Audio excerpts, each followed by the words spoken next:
Hello दोस्तों, नमस्कार। क्या हाल है? तारीख आज 19 जुलाई 2025, दिन शुक्रवार, हिंदी तिथि नवमी। और आइए अब बात करते हैं आज के मुख्य समाचार में देश भर की तमाम बड़ी खबरों पर नजर डालते हैं। देखिए, पहली खबर, पीएम मोदी ने बिहार और पश्चिमी बंगाल का दौरा किया।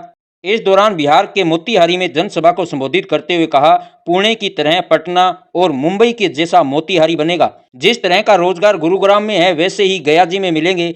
साथ ही पीएम मोदी ने घोषणा की कि आने वाले समय में पहली प्राइवेट नौकरी पर केंद्र सरकार 15,000 रुपये देने जा रही है। 1 अगस्त से ये योजना लागू होगी। इसके साथ ही पीएम मोदी ने बिहार में 7,196 करोड़ की परियोजनाओं की शुरुआत की।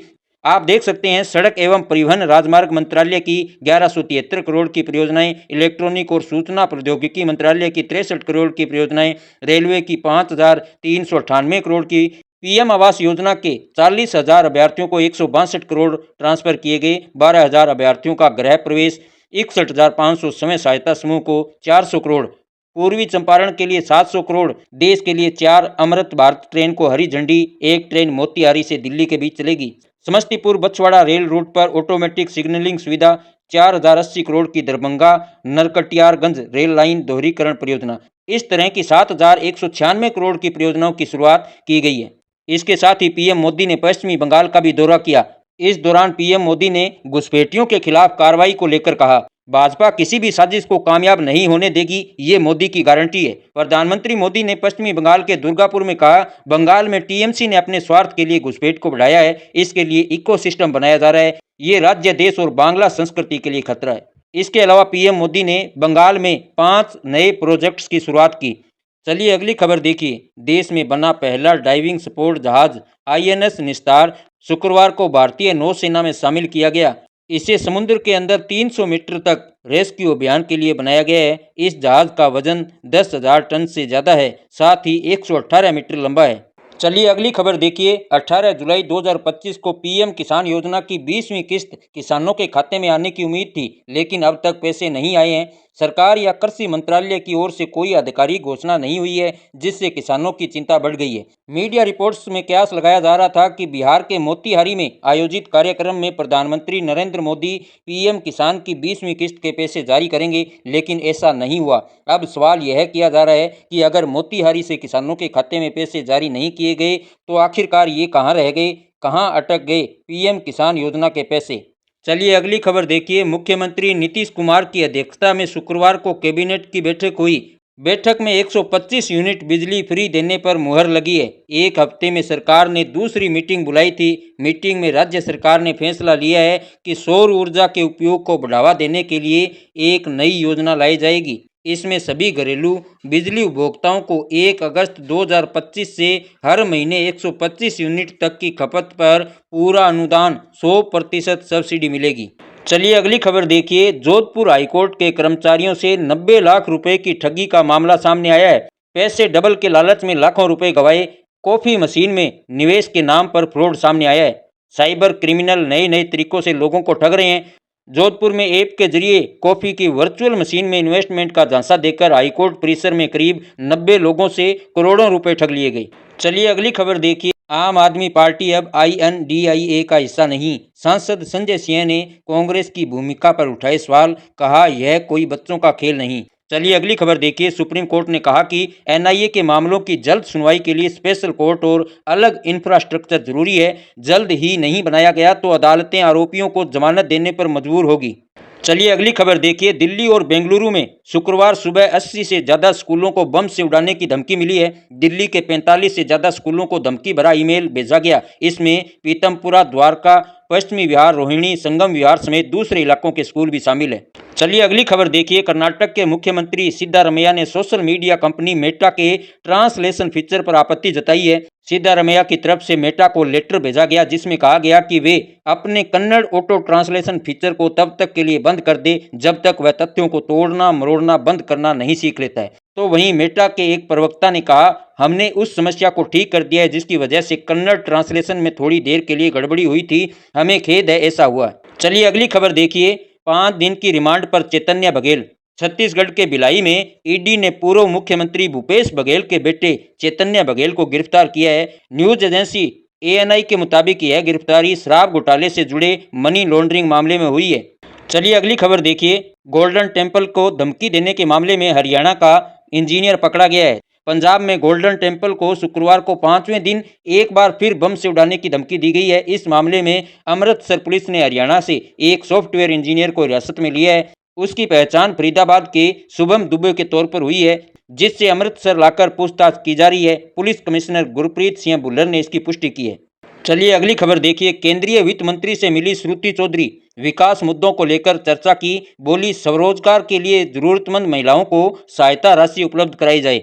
हरियाणा की महिला एवं बाल विकास मंत्री श्रुति चौधरी ने शुक्रवार को केंद्रीय वित्त मंत्री निर्मला सीतारमण से उनके दिल्ली स्थित निवास पर शिष्टाचार मुलाकात की। इस दौरान श्रुति चौधरी ने केंद्रीय वित्त मंत्री से प्रदेश की प्रगति, विकास व जन कल्याण से जुड़े विभिन्न विषयों पर विस्तार से चर्चा की। चलिए अगली खबर देखिए। भारत में बन रहा पहला ड्यूल स्टेल्थ ड्रोन। दोस्तों, अब जल्द ही दुनिया हमारी एक और हवाई ताकत देखेगी। भारत दुनिया का पहला ड्यूल स्टेल्थ ड्रोन बना रहा है। यह दुश्मन के हाई रेंज राडार और इंफ्रारेड सिग्नल से बचने के साथ ही सेकंड से भी कम समय में अटैक कर सकेगा। रामा कवच इस ड्रोन की सबसे बड़ी खासियत है।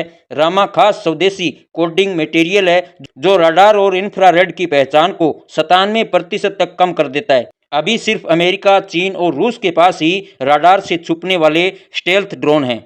चलिए अगली खबर देखिए। गुरुग्राम के सेक्टर 18 में मारुति सुजुकी कंपनी के सामने 2 गोदामों में भीषण आग लग गई, जिसमें 30 से अधिक स्कूटी, 4 ऑटो रिक्शा और बड़ी संख्या में स्पेयर पार्ट्स जलकर खाक हो गए। शॉर्ट सर्किट के द्वारा आग लगने की जो है आशंका जताई गई है, जिसे 4 घंटों के अंदर काबू पा लिया गया। चलिए अगली खबर देखिए। जजों पर टिप्पणी मामले में हाईकोर्ट पहुंचे विकास दिव्य कीर्ति। अजमेर कोर्ट के खिलाफ दायर की अपील, कहा किसी की भावना को आहत नहीं किया। दरअसल अजमेर की न्यायिक मजिस्ट्रेट संख्या 2 के पीठासीन अधिकारी मनमोहन चंदेल की कोर्ट ने विकास दिव्य कीर्ति के खिलाफ दायर मानहानि की शिकायत पर सुनवाई करते हुए उन्हें 22 जुलाई को पेश होने के आदेश दिए थे। चलिए अगली खबर देखिए। हरियाणा के यमुनानगर में पुलिस और बदमाशों के बीच मुठभेड़ की खबर सामने आई है। दोनों साइड से कई राउंड फायरिंग हुई है। 2 युवकों को गोली लगी, तो वहीं यह मामला वेंकट गैंग से जुड़ा हुआ बताया जा रहा है। चलिए अगली खबर देखिए। चित्तौड़गढ़ में 59 साल के सरकारी टीचर ने स्कूल में अपने ही स्टूडेंट्स का अश्लील वीडियो बनाए। बच्चों से आपस में अश्लील हरकतें करवाता था। 2 साल से टीचर यह घिनौनी हरकत कर रहा था। वह बच्चों को फेल करने की धमकी देता था। आरोपी शिक्षक को पुलिस ने गिरफ्तार कर लिया है। टीचर को निलंबित कर दिया गया है। इस पर शिक्षा मंत्री मदन दिलावर ने कहा, वीडियो देखकर लगता है यह टीचर नहीं राक्षस है। चलिए अगली खबर देखिए। आधार से केवाईसी और आसान होगी, इसे लेकर यूआईडीएआई नया सिस्टम लाने की प्लानिंग कर रहा है, जिससे अब आधार नंबर और पर्सनल डिटेल नहीं देनी पड़ेगी। यूआईडीएआई ने आधार कार्ड से होने वाली केवाईसी को और आसान, सुरक्षित और यूजर फ्रेंडली बनाने की प्लानिंग की है। नए बदलावों के बाद आपको बैंक, अन्य सर्विसेज में आधार नंबर या पर्सनल डिटेल शेयर करने की जरूरत नहीं पड़ेगी।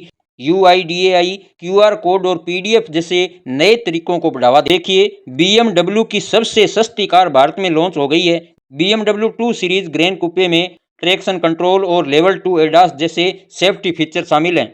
चलिए अगली खबर देखिए। ईरान में जनवरी से अब तक यानी कि लगभग पिछले 7 महीनों में 14 लाख से ज़्यादा अफगानों को जबरन निकाल दिया गया। रिपोर्ट्स के मुताबिक ईरान और अफगानिस्तान की सीमा पर हर दिन करीब 20,000 अफगान शरणार्थी जबरन वापस भेजे जा रहे हैं। ये सिलसिला पिछले महीने ईरान इजराइल के बीच 12 दिन के युद्ध के बाद तेजी से बढ़ा है। ईरान ने मार्च 2025 में ऐलान किया था कि अवैध रूप से रह रहे अफगान प्रवासी 6 जुलाई तक देश छोड़ दे, नहीं तो उन्हें जबरन निकाला जाएगा। चलिए अगली खबर देखिए। गाजा के कैथोलिक चर्च पर इजरायली हमला हुआ, जिसमें 3 लोगों की मौत हो गई। इसे लेकर इजरायली प्रधानमंत्री बेंजामिन नेतन्याहू ने अफसोस जताया है। उन्होंने कहा कि गाजा के होली फैमिली कैथोलिक चर्च पर गलती से हमला हुआ है। मुझे इसका बहुत ज़्यादा अफसोस है। निर्दोषों की जान का जाना बुरा है। चलिए अगली खबर देखिए। ब्रिटेन और जर्मनी ने द्वितीय विश्व युद्ध के बाद पहली बार एक द्विपक्षीय संधि पर हस्ताक्षर किए हैं, जिसे केंसिंगटन संधि कहा जा रहा है। इस संधि का मकसद यूरोप में बढ़ते खतरों के बीच रक्षा सहयोग को और मजबूत करना है। चलिए अगली खबर देखिए। अमेरिका में राष्ट्रपति डोनाल्ड ट्रंप की विवादास्पद नीतियों के खिलाफ बड़े पैमाने पर विरोध प्रदर्शन हुए। अप्रवासियों को डिपोर्ट करने और गरीबों के लिए मेडिकेड सुविधाओं में कटौती के विरोध में 1600 से ज़्यादा जगहों पर प्रदर्शन आयोजित किया गया।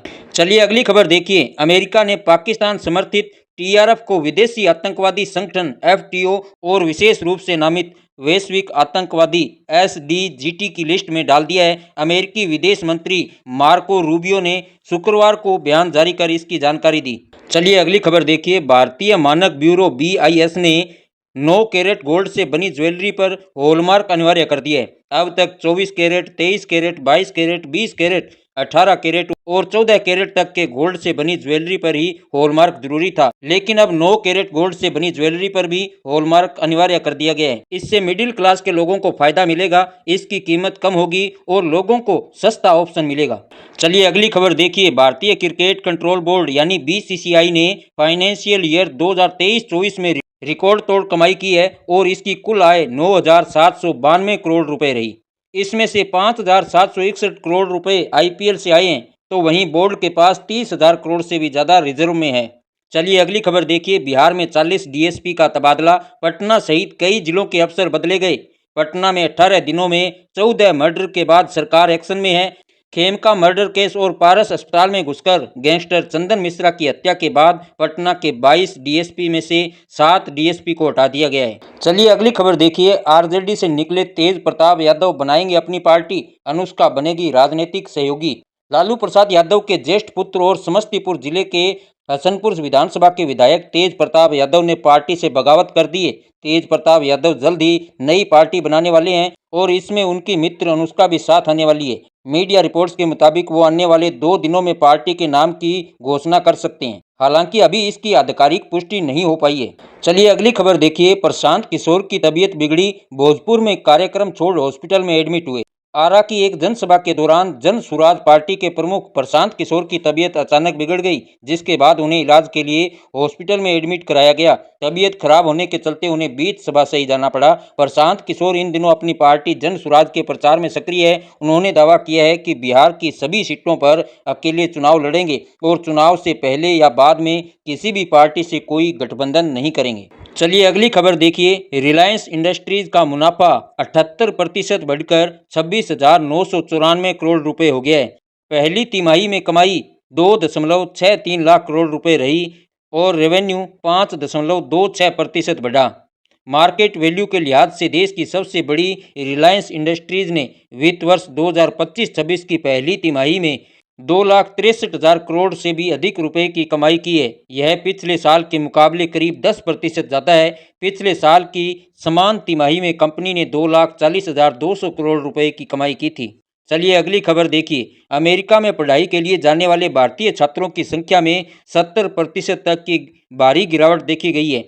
ट्रंप प्रशासन की अंतर्राष्ट्रीय छात्रों से जुड़ी नीतियों की वजह से वीजा स्लॉट्स में रुकावट और वीजा रिजेक्शन में अचानक बढ़ोतरी से यह स्थिति बनी है। चलिए अगली खबर देखिए। अंतर्राष्ट्रीय क्रिकेट परिषद आईसीसी ने कई महत्वपूर्ण वैश्विक मुद्दों पर चर्चा के लिए एक वर्किंग ग्रुप बनाने का फैसला किया है। इसमें क्रिकेट के हर फॉर्मेट की संरचना और 2028 लॉस एंजलिस ओलंपिक के लिए क्वालिफिकेशन प्रक्रिया शामिल है। यह भी तय हुआ कि सीनियर अंतर्राष्ट्रीय क्रिकेट में भाग लेने की न्यूनतम आयु 15 वर्ष रहेगी, लेकिन विशेष मामलों में इसकी समीक्षा की जा सकती है।